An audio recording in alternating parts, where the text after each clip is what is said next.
For those of you who don't know, I'm Jordan. Worked with Bob for many years. Got to watch him take naps in the office on a frequent basis. And for those who don't know, there's a large collection of his work colleagues here. They're wearing Hawaiian shirts because that was Bob's professional uniform for many, many years. Hawaiian shirts in the office every day. In fact, if he had a coat on, someone was in trouble. Right now, we're just going to kind of kick things off, talk, have people come on up, and you can tell stories about Bob, favorite memories, inappropriate jokes. All are welcome. I say that because I don't know that he had any other kind of joke. It was pretty much all inappropriate. Jordan, have them identify themselves. When you come on up, just say who you are, how you know Bob, and how much money Bob owes you. We can't do anything about that, but it'd just be nice to have a tally, I think. So on that note, I'll just kind of get it started.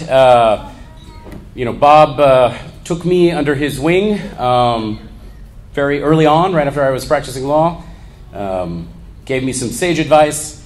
He would introduce me many times as to a professional function. He would say, and this is from Bob's mouth, "This is Jordan.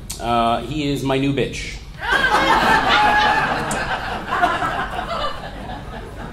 Later on, he told me, one of the nicest things he said, "One day, Jordan, if you work hard enough, you can have your own bitch."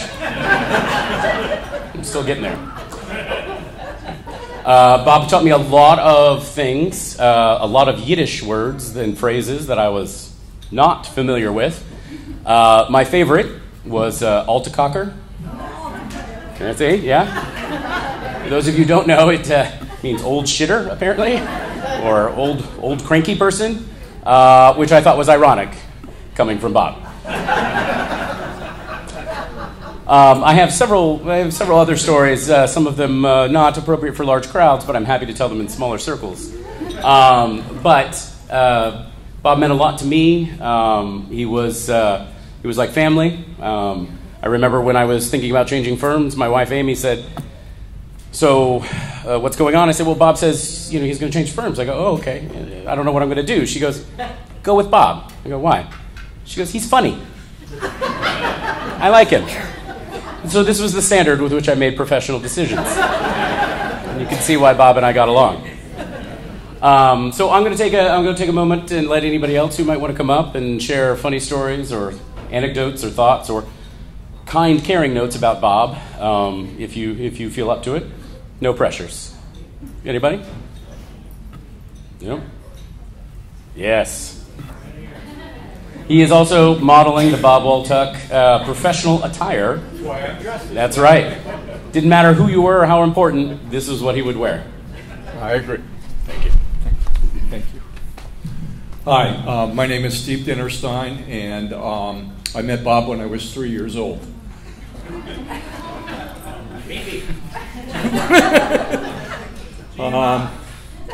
There were 5 of us who did everything together. Losing one of them is not easy. Most of what I was going to say is pretty funny, but I'm kind of caught up in the emotion right now.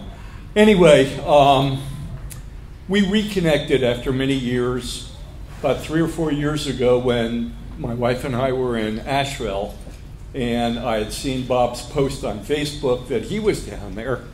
So I called, and he said, "Oh, we're just leaving to go back to Tampa." "Wait a minute, where are you?" And I told him, and he said, "Come on over." And like 4 or 5 hours later, they left for Tampa, and Jeannie and I went back to what we were doing. Bob's dad was really strict, which may account for why he was irreverent in later life, I guess. So I say there were 5 of us, but there were really 4 of us, and Bob when he could. And one of these times when he could was we all piled into the back of a 63 Chevy Impala convertible in 1965, and drove from New Haven, Connecticut.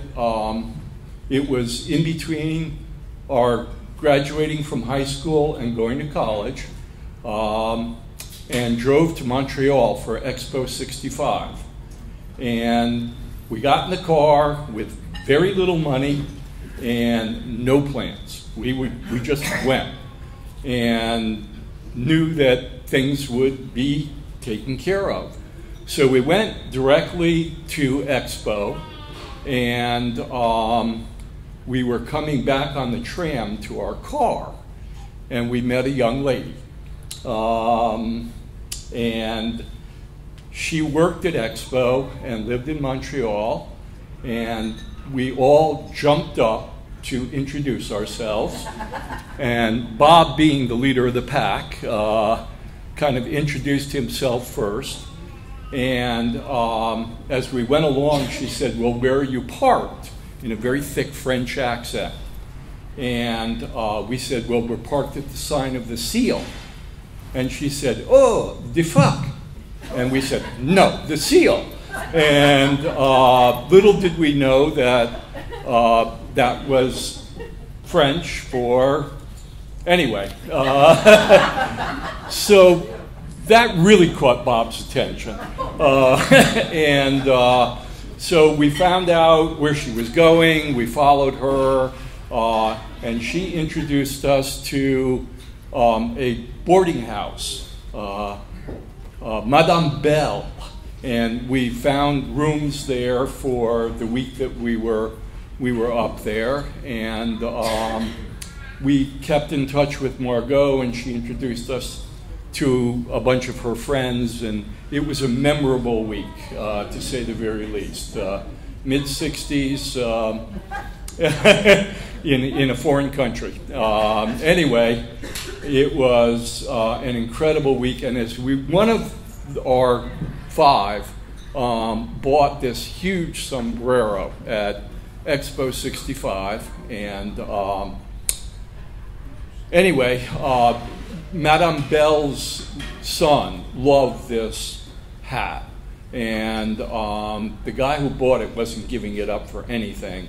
And as we were leaving, it was Bob who convinced our friend Howie to leave the hat behind for this little boy. And that's just how Bob was. He was always crazy, but the sense of reason on the other hand.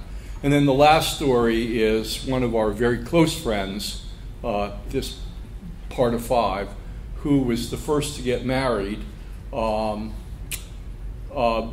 Bob and I, and we were all in the wedding, and Bob was having a great weekend with one of the bridesmaids. And when the wedding came down, Here, you know. it was long before you, Maxine. Long before you.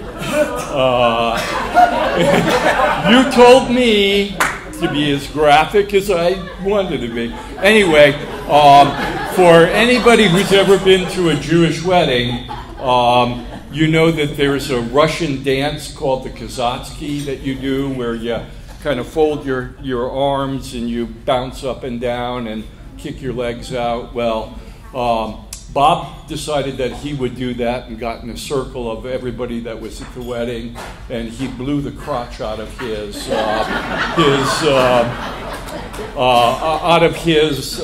tuxedo pants. And I won't say any more. But use your imagination whether he was commando or not. And then that's my memories of Bob, other than in the Jewish religion you always say, may your memory always be for a blessing. It will be, Bob.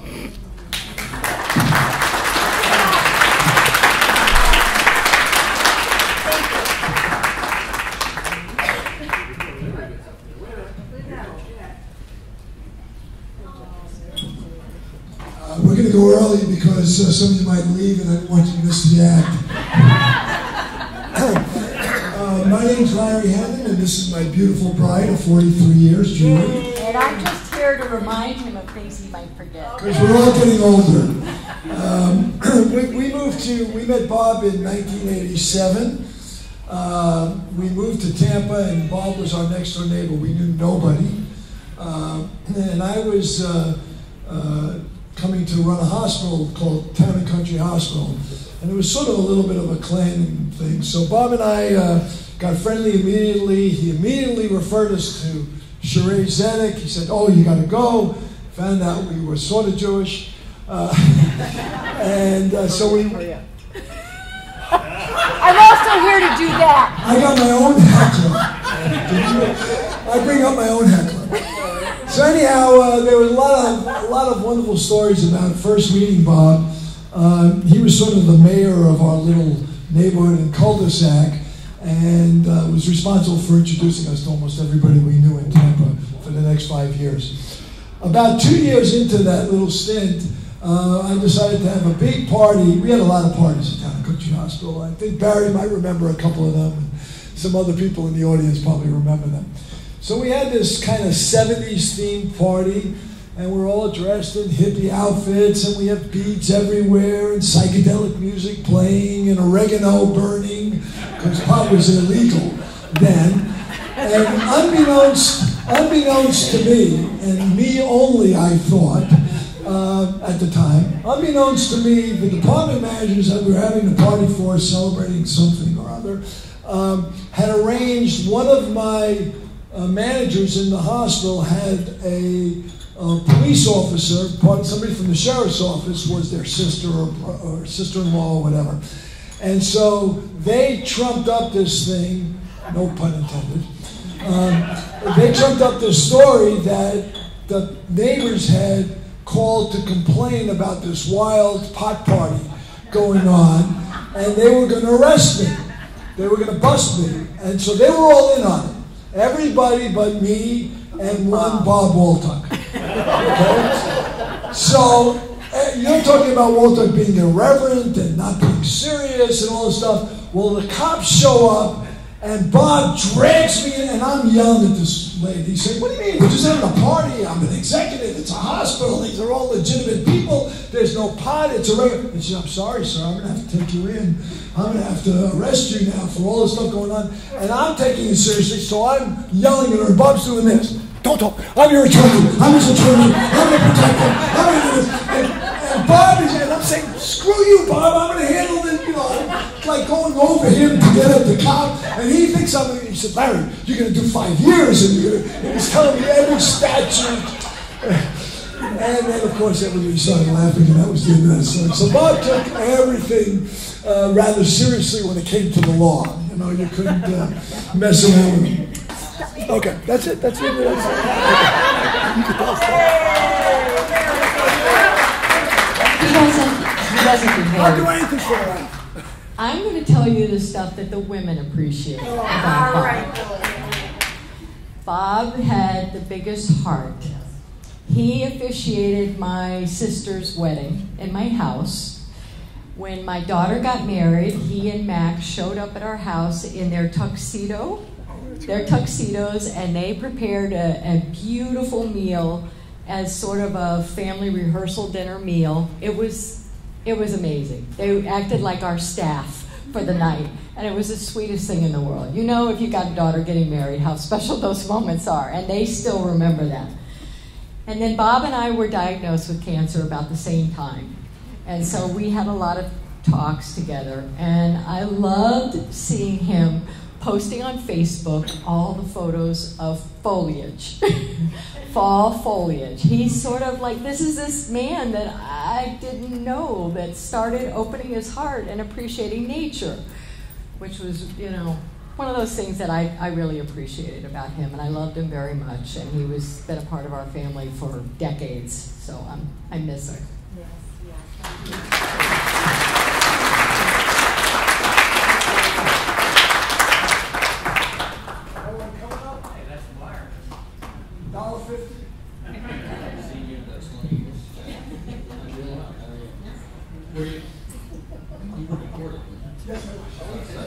I got stuck through the wall before they built the wall.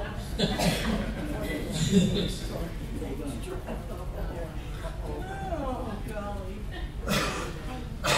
I'm Jack Levine, lawyer at Holland and Knight, tax lawyer. Bob and I met in 1977. Everyone hear me okay, by the way? Okay. No? I started at the IRS in Washington, D.C. in January in 77. Bob came along in June of 77. We were both of those, I think some of the tax lawyers here don't realize, we were both in the corporate tax branch of the Legislative and Regulation Division of the Office of Chief Counsel to the IRS. So Bob started out as a corporate tax lawyer about 4 months after I started. His first assignment, I was asked to review it, marked it up heavily. Bob wasn't happy about it. Immediately transferred to the estate and gift tax branch, where he turned out to be outstanding. But Bob and I became regular lunch partners. Wasn't a whole lot of places to go to near 1111 Constitution Avenue back then, but we'd go eat lunch some places. We both had a great affection for pinball. And Bob, again, you may not know this, was a hell of a pinball player, probably his best sport. And we found a little pinball emporium. It was actually in the back of an adult bookstore. There were 7 pinball machines back there. So we would sneak into this place. The front windows were all lined with pornographic magazines. We'd go in the back and we'd play pinball during lunchtime. Well, subsequent to Bob and I playing there, I walked by there one day and there's lined with the pornographic magazines with just one slight difference. There's an 8x11 glossy photo of Bob Waltuch, Pinball Player of the Month.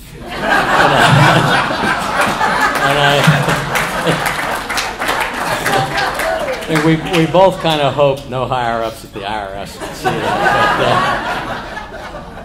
We both of us at some point, and some other friends of ours, moved out to Springfield, Massachusetts, out into the suburbs. This was before the metro extended out there, and really the only way to get into D.C. to work on time was carpooling. So we had 4 of us that would carpool there, and I would work on the legislative side quite a bit. I mean, Bob was more dealing with the state and gift tax regulations, but I'm on the Hill one day, and we're drafting what became known as the Bankruptcy Tax Act of 1980. You're in a big conference room, and around the table, I'm an Office of Chief Counsel representative. We've got people, Senate representatives, House of Representatives, Treasury Department, this and that. The guy running the show is a guy named Ward Hussey, the House Legislative Counsel, genius. There'd be 20 of us talking, he'd get an idea, he'd just write the legislation. At some point, the phone rings, and Ward picks it up, and we're all sitting there wondering, is he talking to a congressman, a senator? He's on the phone for a few minutes. Then he hangs up, and he looks at me, and he says, Jack, he says, that's your carpool. They're leaving without you. They're taking your car. You're going to have to find a way home. That was Bob Waltuch. How he got the guy's telephone number, I don't know. But so shortly after that, I left. I moved down to Tampa, started working for Holland and Knight. Bob went on and doing just great stuff, became branch chief of the estate and gift tax branch. And at some point, when I was up in D.C., I said to Bob, why don't you come down and interview with us in Tampa? So Bob came down, ended up moving to Tampa, joined Holland and Knight, did very, very well there. Met a woman named Maxine Evanson working there, who became the love of his life. And we started playing golf. Bob never played golf with me when I was up in D.C., but we both joined Carrollwood, and Bob was terrible. Nowhere near as good as he was a ping pong player. But he was a long driver, by the way. He was a strong guy. And his pride was in the occasional times he'd catch one, he'd hit it by you. And if he hit a bad shot, a lot of times he'd have a ball ready in his pocket, he'd throw it down on the ground, he'd bang another one. And he would constantly do this over the course of the ground. Throw a ball down, bang a second one, hit a long drive. And we came to call that a Waltuch. And I can tell you, but by the way, everything I'm telling you is true. But as the years went by, there were us, I mean, I left Carrollwood at some point, but all around the community, you'd be playing at Innisbrook, someone would hit a bad shot, he'd throw a ball down and say to us, I'm hitting a Waltuch. He didn't even know Waltuch, but the expression, I'm hitting a Waltuch, just became known on golf courses around the area. This is all true. There may be a few of you here who remember a guy named Steve Powell, a friend of Bill McBride, who ran for governor, a Holland Night guy. But Bob and I were playing with Powell one day, fantastic golfer. And we were playing the course before Frank Hayden actually came along and turned it into a quality course. But back then we were playing, it was the second hole on Cypress, a few of you folks might know it. It was 502-yard par 5. We were young, whatever it was, 40 years old or so we could hit the ball. I hit a drive about 270. Bob hits one probably into a pond. Pal just absolutely crushes one. And we drive to, Bob and I are on the cart together, we drive to my ball. I get out 230 yards from the green, hit a 3-wood, 15 feet from the pin with an eagle putt. We drive forward. Pal's ball is 15 yards past the 200-yard marker. He's hit it 315 yards. And Bob goes crazy. Longest drive he's ever seen in his life. And he won't stop. I can't believe it. What a drive. Unbelievable. I think Pal hits his next one into the pond on the right. We get up on the green. I'm trying to get ready for my 15-foot putt. Bob doesn't stop talking. I can't believe the drive. The guy loved long drives. I'm not even going to tell you what I did on the hole. Bob loved long drives, is all I can tell you. Another thing with Bob, I'm almost done by the way, that Bob would not work on the Jewish High Holy Days. Take Rosh Hashanah off, he'd take Yom Kippur, and he was so concerned about me, he'd always call me, and he'd say, Jack, I'm not going to work on Rosh Hashanah, are you? And I'd say no, and he'd say, 10 a.m., the first tee at Carrollwood, see you there. We did that for years. We were Jewish, but we didn't want to overdo it. We also, and Maxine went with us, we also went on several July 4th weekends, those of us who were on the tax section of the executive council of the tax section of the Florida Bar. We would have weekend meetings at Amelia Island Plantation, which was just a gorgeous place. So at the end of one day, there was a barbecue. I see Maxine there, and Maxine tells me about this fantastic day that she and Bob had, taking advantage of all the wonderful things that you can do there. And she got finished, and then she said, what'd you do, Jack? And I said, Jew? You calling me a Jew? This is true. And Maxine said to me, I don't know why anybody bothers to talk to you. And she had a good point. I thought about it, and she had a good point. But just in closing, all I can tell you is this, that for those of you who are golfers, hit a bad shot, memory of Bob, throw one down, tell the group, I'm taking a Waltuch.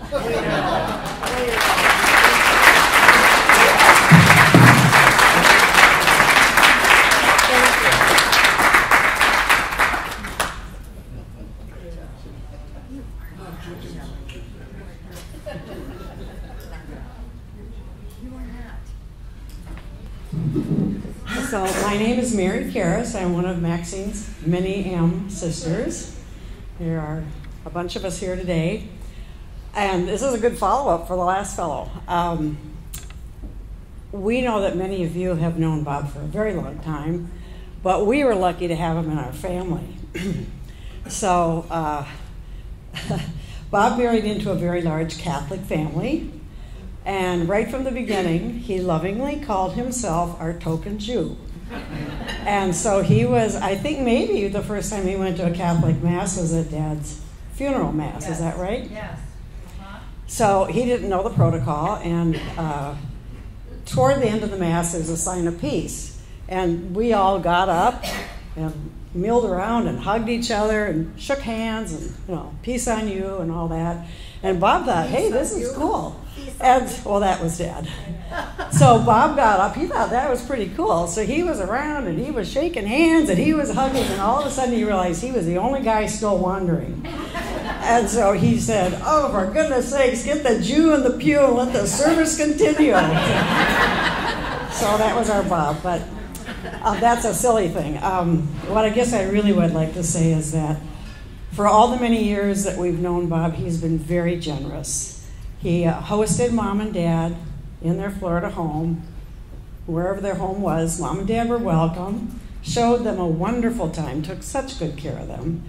And that's just one example of his generosity. Anybody that knows Bob knows that that's the word, isn't it? He was generous. And he had a wonderful sense of humor. He loved to tease.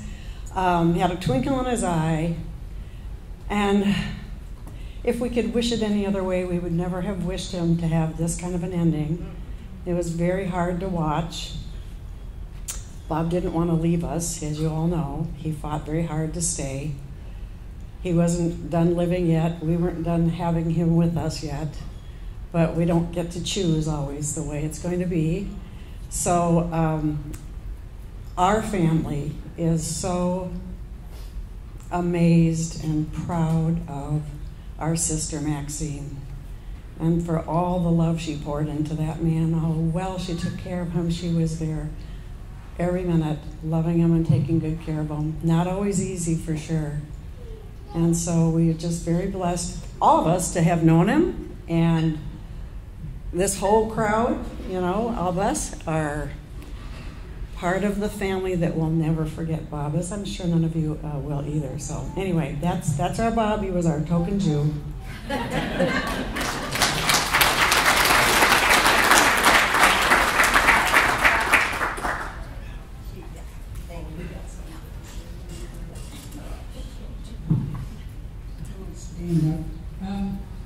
To know Bob was to love him. I first met Maxine at church, and she's a dear, dear, wonderful sister in the Lord. And then we got to know Bob, and Bob used to always say, how are the girls? Referring to Don and I, the girls. He always was still very young, I guess. But anyway, he was like my nutty buddy. Emphasis on nutty. And he and our friend Ralph, who were such a dear man like Bob, I love them dearly, would gang up on me. I use a rollator to walk, and they would stash silverware if we were in somebody's home, or when we had a party, they would put either full bottles of wine or empty bottles of wine. And then they would look at me and grab a waitress at one point and, let's check that. Now, what's going on? They followed me, the waitress followed me to the ladies' room. She said, are you having a problem? They were putting empty bottles in my walker while I was sitting at the table. But that's the kind of thing I love about him. He just had that little twinkle in his eye, and he would always want to top what you said, so I would want to top what he said. But if we baked, I used to bake him Irish soda bread.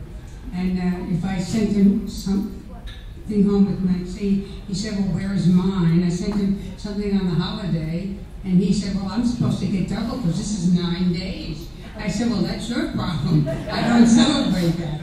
But we went to a party at their house at Christmas time, and he was a bartender, and telling me about, he was from Connecticut, I'm from New Jersey, and I have lawyers in my family, so I have a fond place in my heart for lawyers. And he would have a little dish where the tips would go, and he made sure everybody knew that. But then when he came to our house, he put it up and he laced it with dollar bills, I guess. He probably wanted to put in 20s, and I don't know if anybody else put any money in, but we just had a lot of good times and laughs. And when they moved, I used to talk to to Bob on the phone, and like that lady said, his pictures of the foliage really touched my heart, and I knew that he was in the right place and that God was ministering to him there. And so all I can say is that Bob will always live on in you, Maxine, and we love you dearly, you know that. And it's just an honor to be here today, and we love you. I love Bob. And you love me.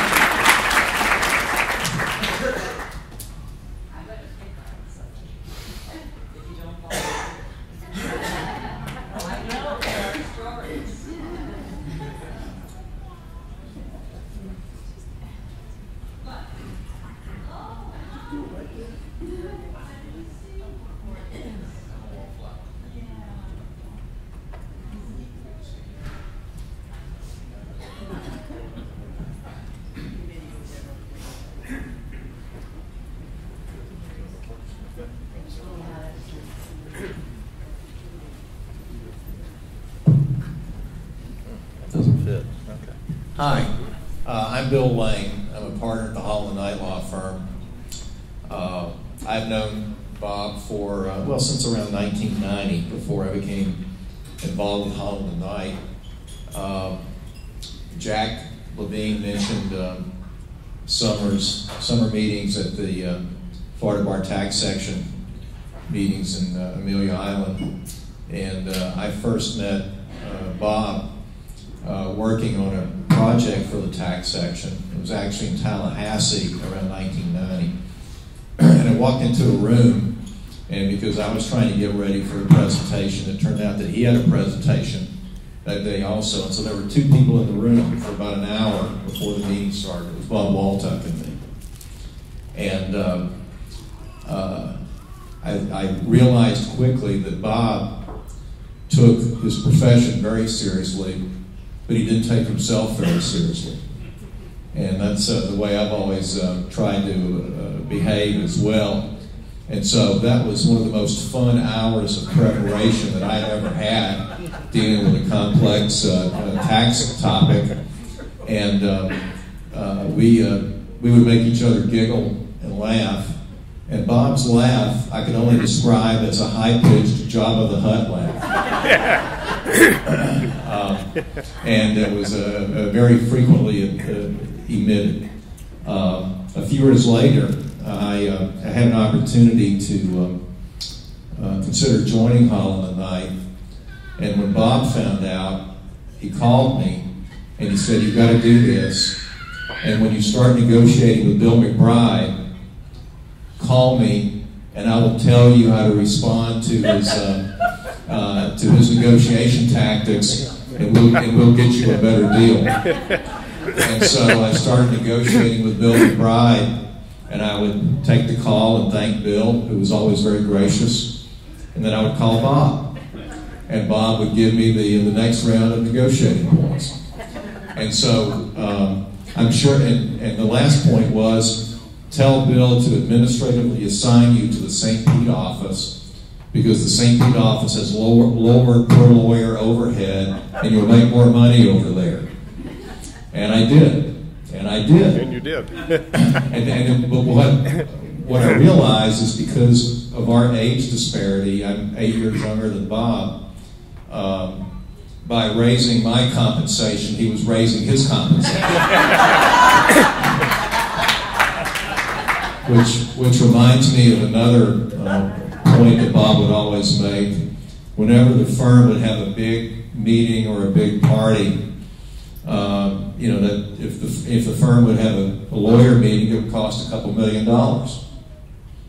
And I would say, well, I'm thinking about not going because we really shouldn't be spending all that money. And Bob would always remind me, what the firm spends on that won't affect your compensation one way or another.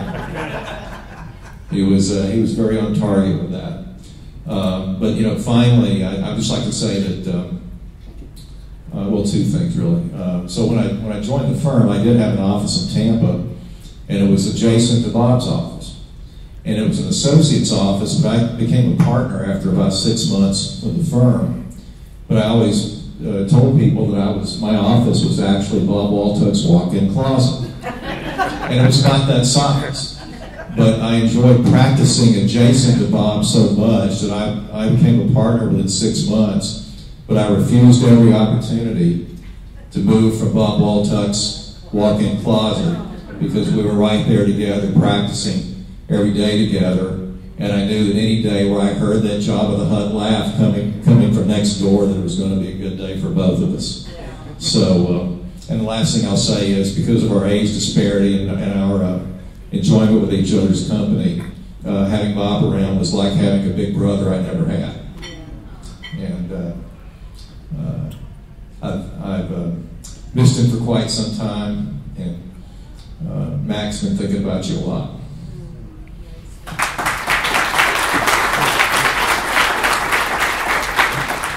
My name is Bruce Stone. I'm a former law partner of Bob's. I guess I was probably in Miami when Bob joined the firm. But I got to know Bob. Bob was such a larger-than-life person, one of the biggest hearts you'd ever know. 3 little vignettes about Bob. There's this annual estate planning conference in Orlando called Heckling, and Bob would sign up and go to it. And I'd want to say, okay, Bob, we'll get together, we'll meet, we'll talk and shoot the shit, excuse my language. So, well, Bob, let's get together on Tuesday. Bob said, well, Bruce, I'm going to be out playing golf. Well, let's get together on Thursday. I'm sorry, Bruce, I'm going to be out playing golf. So I'd go to Heckling. I'd never see Bob there. That's right. But Bob, when he did go, there was an area. He wouldn't go sit in the big ballrooms with with a couple of thousand people. There was an area in the hallway where you could sit, where there was stuffed chairs, and you could watch it on the TVs and the monitors in the hallway. And I walked past, and that's the only place I got to see Bob Waltuch. Last year, a true story, I walked past that seat where Bob would sit, and it was empty. And I stopped to take a picture of it.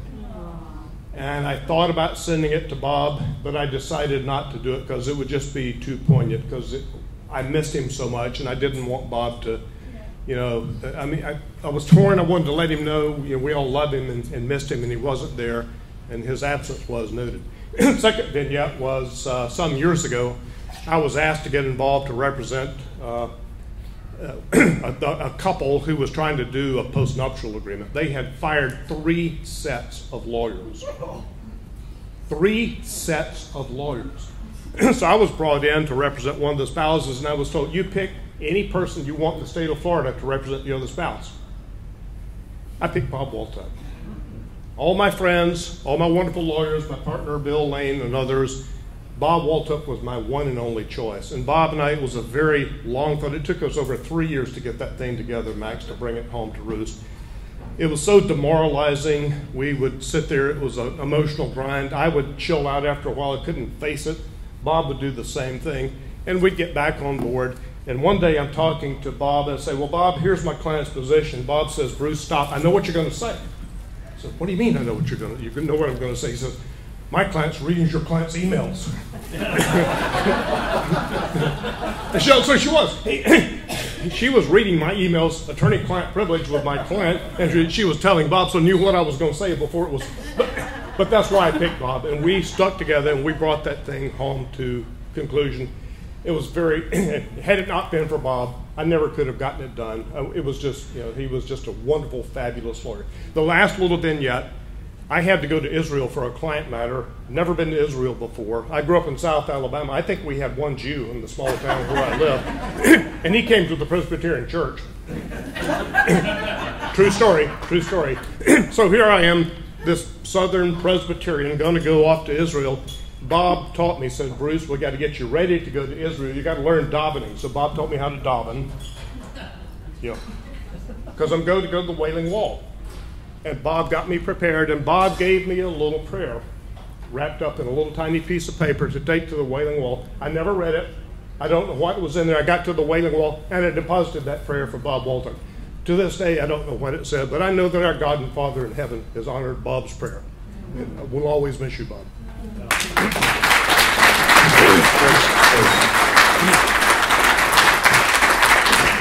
paused here to remember a couple things I'd like to share. So I did see Bob at Heckling a lot. It's because we were at the same dinners. And one of them involved a whiskey tasting, single malt scotches. And I've never seen Bob have a better time, because it also involves cigars. It was great. And then the other thing I'll just mention is I grew up in East Alabama, in a small town. We had 2 Jewish families in town, and they joined us at the First Methodist Church.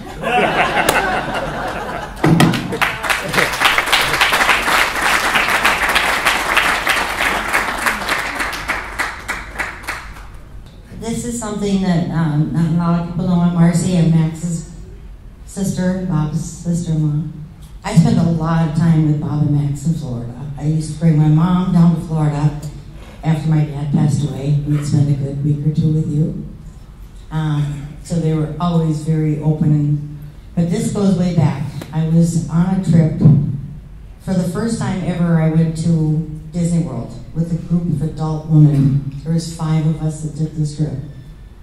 And during that time, do you remember this? The space shuttle was supposed to take off. So my friends and I were talking about going to watch the space shuttle go off, and Max and Bob were gonna drive to Orlando and meet me and spend a day with me. And they said, "Don't bother, Marcy, that thing has been trying to take off for 3 weeks. And there's a cloud in the sky and it doesn't go." So we picked a day. That night, my girlfriends and I all went to that big place in Adult World in Disneyland to go party.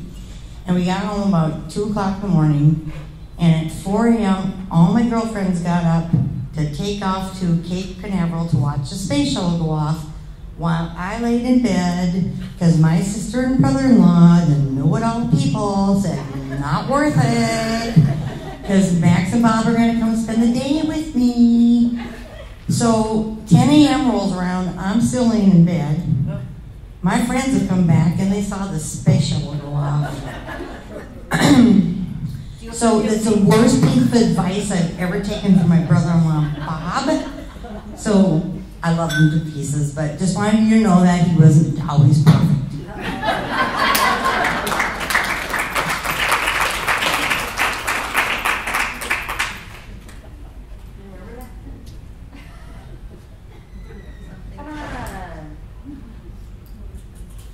$5.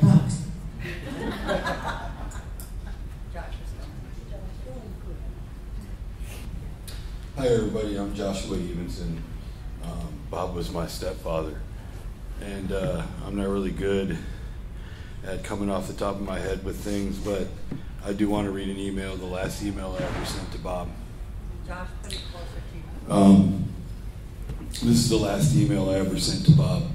It says, "Dear Bob, first of all, I wanted to say that it has been wonderful having you as a stepfather. You have been there for me like a real father would be, even though I haven't always been the easiest person to deal with. I want you to know that I truly appreciate your giving, unselfish nature throughout the years. There were times that I just didn't know how I would make things work out, but you always stepped up and helped me through those difficult times, and for that I am eternally grateful. You have always been a real father to Melissa for all the years that her and my dad weren't speaking. I know that she really appreciates you being there for her too, and so do I. It's not easy not having a dad around, and she had you, and I know that you made her feel loved and cared for when my dad couldn't. I'm glad that you and my mom found each other and fell in love. You guys have been wonderful. You guys have had a wonderful relationship, and you have been exactly what my mom needed in a partner. I know that no marriage is perfect, but you two are as close to perfect for each other as a couple can be. I was sad to hear your diagnosis when we all first learned about it. It's a horrible disease, and you are the last person that should have to go through it. Although we haven't been extremely close over the years, meaning that we didn't talk on the phone all the time and have heart-to-heart conversations, I still feel you have always been the right man to lead our family through the past 20 plus years of life, love, sadness, and happiness. I'm really going to miss you and your presence in all our lives. Thank you for being a strong and positive force in my life. I love you, Bob.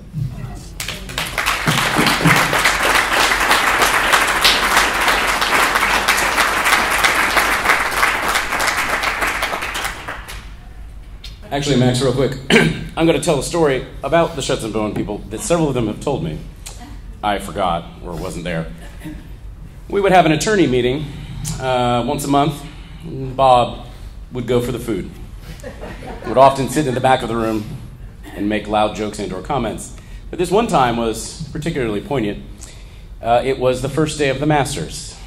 And so Bob loves golf, really loves the Masters. And he brought his iPad to the meeting. Bob really liked to try to know how to use technology. And so I set it up on the Wi-Fi, and he, throughout the whole meeting, watched the Masters with the volume all the way up. Alan, our managing partner, was going through firm, items, and Bob was watching the Masters loudly, as was a back corner of the room. So that was pretty normal. Do we not pay enough fees to afford headphones for Bob couldn't hear anything most of the time. I learned that his left ear was the ear to talk into if you really wanted to know him to know what you were saying. I don't know that headphones would have worked for him. But thank you, Nick. Good suggestion. Oh, one other thing. We do have a special gift for Dr. Barry Frank. Barry, where are you? There you are. Feel free to stand up. We can't tell if you're sitting or standing.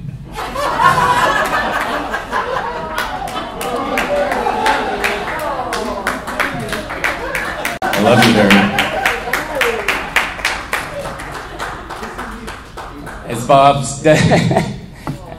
As Bob's designated fiduciary, I was in charge of handing out certain items. Bob specifically left you these items. One is a paperweight, which is a bottle of Miralax. For those of you that don't know, this helps you go poop. Barry is a gastrointestinologist. I'm going to tell the story that Max told me. When Bob was very ill, he got great pleasure from the internet. Those of you on Facebook have talked about the foliage. I would also talk about the pictures of his socks that he would also post.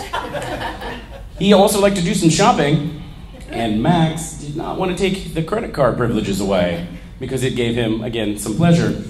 So he bought, for reasons unknown, penne pasta. a case? A case. Bob, unfortunately, could barely eat at this time, but he wanted a case of whole grain penne pasta. Max would hand these out to people who would come to the house to do labor tasks at the house, maybe fix a mirror or a light fixture. She'd pay them in cash and penne pasta.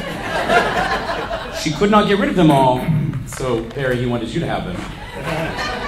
Bob also bought some shoes. He bought these shoes that he believed were brown. I'm colorblind, I'm told they're not. They're more orange. He also bought 2 identical pairs. And when Max raised the question of, why did you buy 2? He goes, oh, I guess I didn't read the fine print. They were from China. They are from China and Unreturnable. not able to be returned. We feel that they are your shoe size. Bob wanted you to have them. Here's the deal.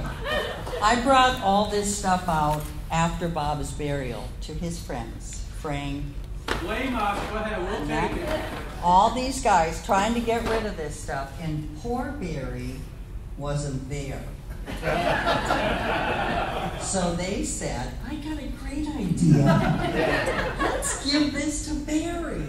So if I were you, I would re-gift this stuff on the way back to your table. And if anyone is jealous of this, I have another pair.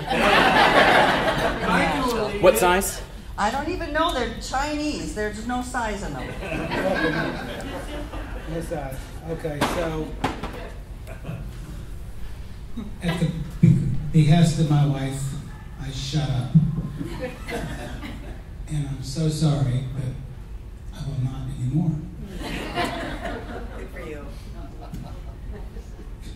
Go for it. I know.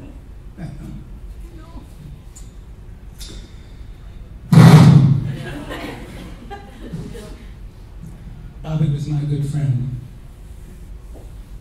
And I had to watch him die. And as his doctor, there is no greater failure than watching your patient die. But we haven't talked about Bobby, so let's get to Bobby. I had the good pleasure of going to Scotland with Bobby. So did Nick. You all don't know Bobby the way we do. Bobby was cheap as shit.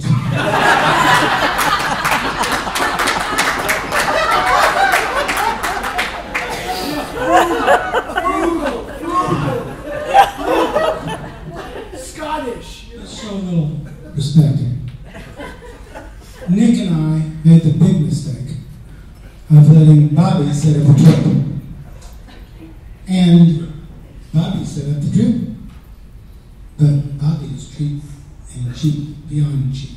So we ended up in Scotland at the greatest hall of golf. And you've seen the pictures. If you haven't seen his pictures of him at the Waltuch, please look. These are special moments for any golfer. Let me tell you about where we stayed. Because we could have stayed at the St. Andrews Hotel, which we walked through while we were there. We got to at least visualize it. We stayed at a bed and breakfast in downtown St. Andrews. Let me tell you, this place was, I don't know, Nick, 10 feet across total. I was on the 3rd floor in a little room that was no bigger than me. And it had a spiral staircase, and I had to carry my bag and my clubs up that staircase and down that staircase, up and down and up, because we couldn't afford to stay at the St. Andrews Hotel. Because that was Bobby. I can go on and on. There are pictures that you don't have that we gave Max. Our night with this man that came up from southern Scotland to share scotch with us and cigars and whatever. But at the end of the day, as I think about my dear, dear, dear friend, the moments of golf, and he was one of the worst golfers.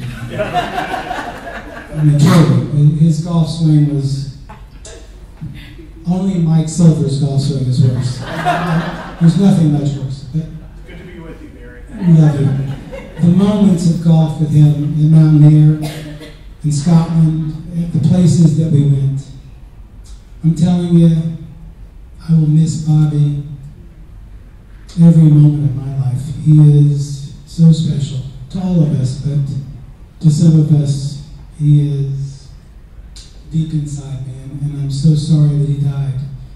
And so sorry that he can't be here to share this with us, because I know that he would love to be here tonight and have a drink and smoke a cigar and laugh with us.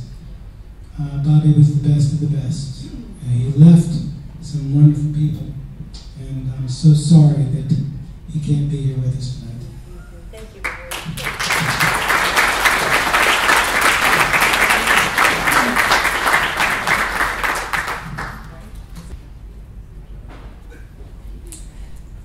My name is Jackie.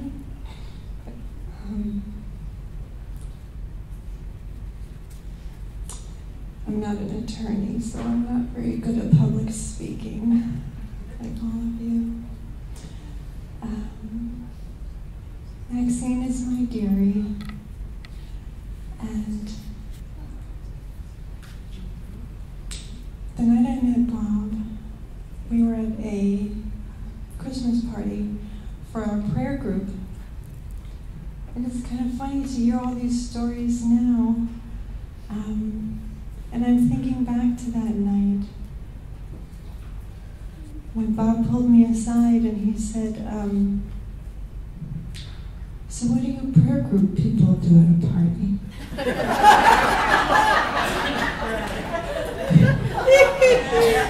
Do you know how to party? And I said, we're big partiers. And he said, well, what will you do? Will you sing? And I said, oh, if you set up Maxine's piano, we'll all sing. And he said, all right. He rushed out and got the keyboard. And we all sang, and he said, what else happens? I said, it's just a party, Bob. And he was so married to me. He was big and soft and happy and red. And I have a special needs son. And at the time, this was several years ago, and I think I was just coming out of that season of having to encounter a lot of harshness. There was a lot of harshness, a lot of just judgment against parents, you know, like maybe you're not a good parent and your child is this way. And anyway, I learned after that evening that Bob took such a liking to my son Max. Well, that I knew that evening. But I learned later that he was watching closely. And he saw me trying to measure dealing with Max's challenges and being so overprotective of him, and at the same time finding such joy in him. And at the end of the night, my biggest takeaway from Bob was his enormous tender heart. He was the softest, kindest. And when it was time to go, he said, no, I'll walk her to the door. And he just so quietly leaned down and put his arms around me. And he said, you are a great mother. And I thought, wow, I've heard such harsh things. It was a refreshment. And I had the joy of seeing Bob a few times since that party. And he always had such a soft spot for Max. And for me because of Max. And I love all these stories of how robust his sense of humor was. But that, wow, I never saw that. My few times with Bob, it was always the tender-hearted Bob. And that was a joy. That was a joy, Max. Thank you for sharing him.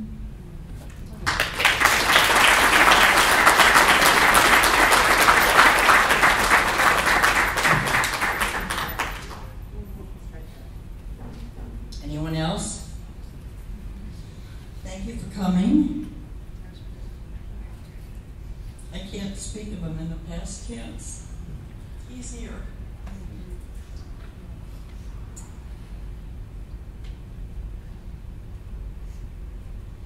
The last year and a half, with him suffering from cancer and him not being able to work, he changed. He is always showing you his big, burly, robust, sometimes intimidating personality. But he became very broke and tender. And the pictures that Julie mentioned, I think when his head was so full of the stress and responsibilities of his job, he just couldn't take in some of the simpler things. And when we went up to North Carolina and he had to retire, he began to notice flowers and leaves and birds. and smells and sounds. And it was like he was coming alive in his senses. And those of you who were friends on Facebook, he got bombarded with every flower that bloomed, every leaf that turned color, but it was true joy for him. And one day he fell down our steep driveway, and on top of dealing with the pain of his cancer, he had skinned his knee to the bone. So now he's immobilized, and all he could do is lay in the backyard on a chaise lounge and watch the birds come in and feed, and the butterflies come to the flowers, and feel the cool breeze, and he wept.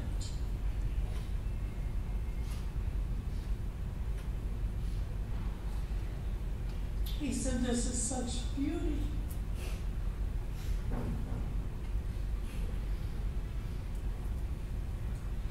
He loved all of you, and we talked about it every day. How much he appreciated Shuts and Bowen. He missed the group terribly. He said, "We are so blessed to have so many people. Those of you who wrote or called or visited or stayed in contact and prayed every day. We talked about how much we appreciated it. He fought. He was always a wuss to me. If he saw a spider or a salamander or a cockroach, dead or alive, he would jump up on the sofa like a girl and point to me and say, "Take care of it."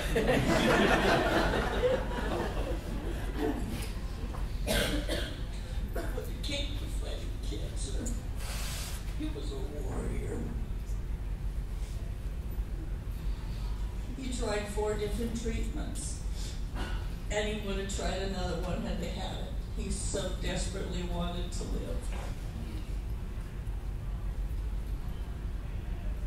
So it's important that you know how much he loved you and appreciated you. And he would say to you, don't assume you have the rest of your life. He thought he had years to travel and do the things he wanted to do. And he would say to him, be with the people you love. Reconcile.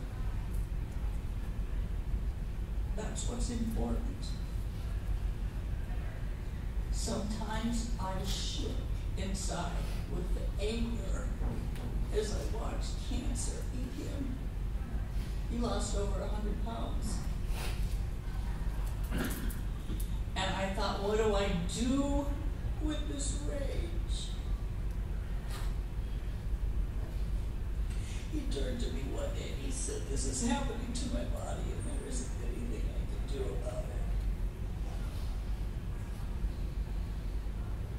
And so when he passed, I called his oncologist at Moffitt.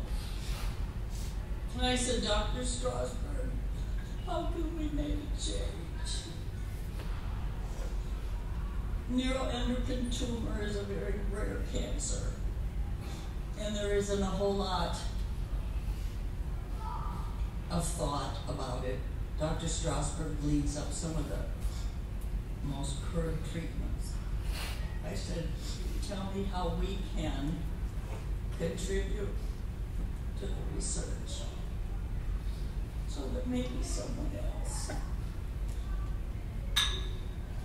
can be offered a cure or at least a quality of life. And that's why I placed on the table envelopes with instructions, if you care to, in Bob's honor and memory. Contribute to Moffitt for the research of neuroendocrine tumor. He, as a Jew, told me it was against Jewish law to have an autopsy. And he said, if they can benefit from doing that, let them do that. He was a great man. Did you love the pictures? Yeah. Yes. He's a great man. Thank you for being here. Keep him alive in your heart. I feel him smiling at us today, though I think he's a little ticked off that I put those two pictures of him trying to get rid of his chin.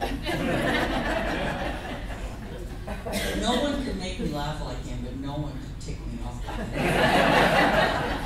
I remember one day we were in a tizzy about something, and I turned around and I said, "Bob, stop talking." And his eyes flew open and his jaw dropped.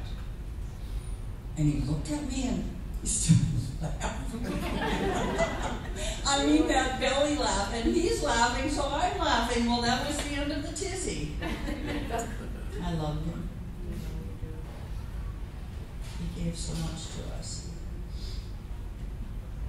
So thanks for being here. And hey, we got the room till 7.